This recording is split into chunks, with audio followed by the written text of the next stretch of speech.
Kaibigan, kapag sumapit ang tag-ulan, hayaang ang aking mga bisig ang maging kanlungan mo. Asahan mo, ako ang tahanang magsisilbing silungan mo kapag nagsimulang manalasa ang mga bagyo.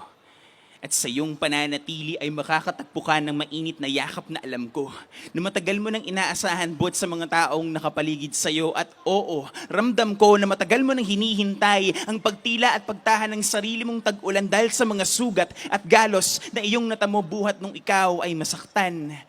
Magmula nung hindi mo na maramdaman ng haplos ng tag-araw na pumapanaw ng panlalamigo ang pagtatagpo ng araw at ng kalangitan na nakapagbibigay sa iyo ng kilig.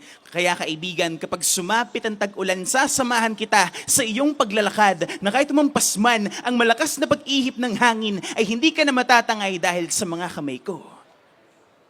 Ang mga kamay ko na handang umakap sa mga bisig mo na kapag masyado ng maingay ang mga ugong ng panghusga na paulit-ulit na pinapakawalan ng mundo ay handang-handa akong ibigay ang pagtanggap at paglingap na hinahangad mo.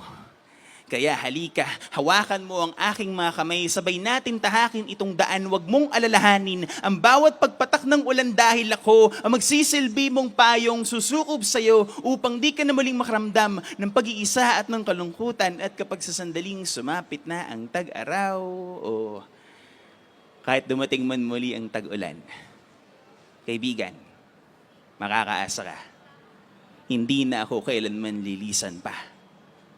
Hayaang mong ako ang iyong maging tala at gabay sa landas na nais mong patunguhan.